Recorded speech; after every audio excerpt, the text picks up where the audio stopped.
9. The three white races. The racial blends in Europe toward the close of the Andite migrations became generalized into the three white races as follows. 1. The Northern White Race. This so-called Nordic race consisted primarily of the blue man plus the Andite, but also contained a considerable amount of Andinite blood, together with smaller amounts of the red and yellow Sangic. The Northern White Race thus encompassed these four most desirable human stocks. But the largest inheritance was from the blue man. The typical early Nordic was long-headed, tall, and blond, but long ago this race became thoroughly mixed with all of the branches of the white peoples. The primitive culture of Europe which was encountered by the invading Nordics was that of the retrograding Danubians blended with the blue man.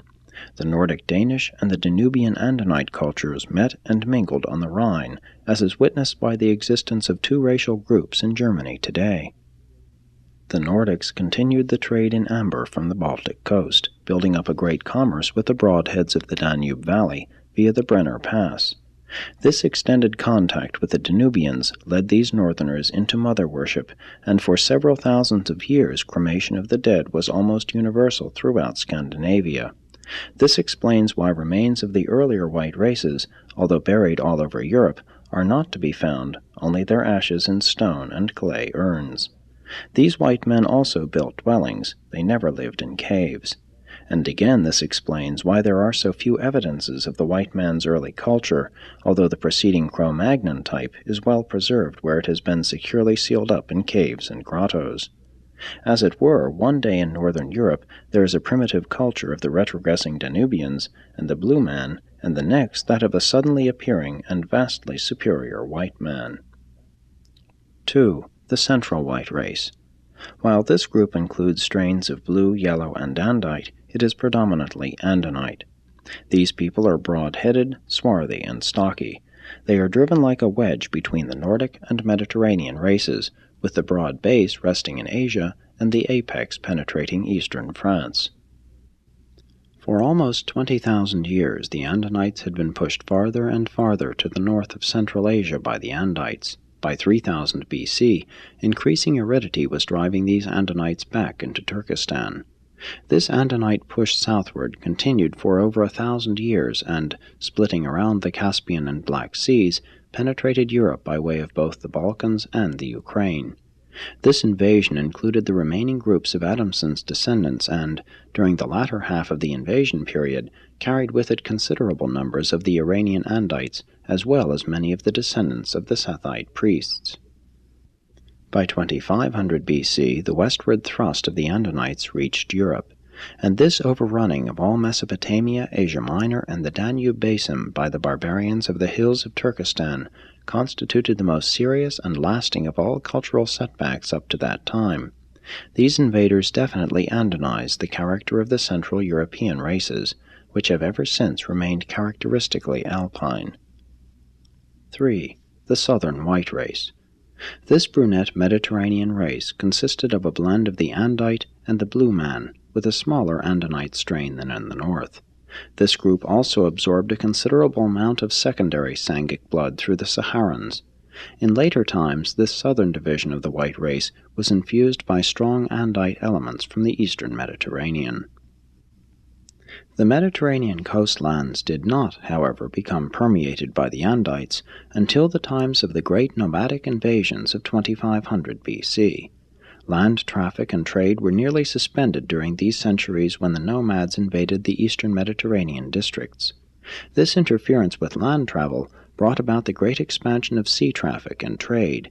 Mediterranean seaborne commerce was in full swing about 4,500 years ago, and this development of marine traffic resulted in the sudden expansion of the descendants of the Andites throughout the entire coastal territory of the Mediterranean basin.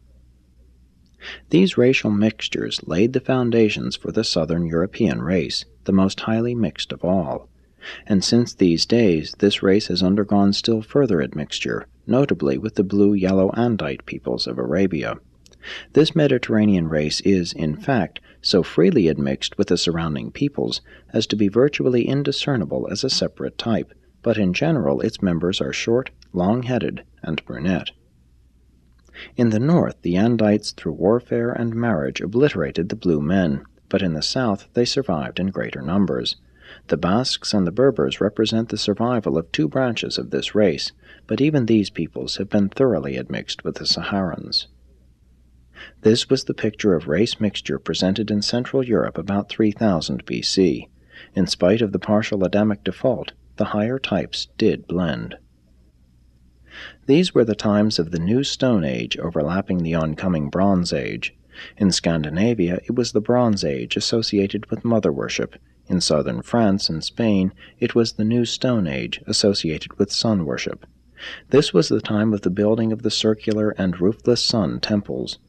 The European white races were energetic builders, delighting to set up great stones as tokens to the sun, much as did their later-day descendants at Stonehenge. The vogue of sun worship indicates that this was a great period of agriculture in southern Europe. The superstitions of this comparatively recent sun-worshipping era even now persist in the folkways of Brittany.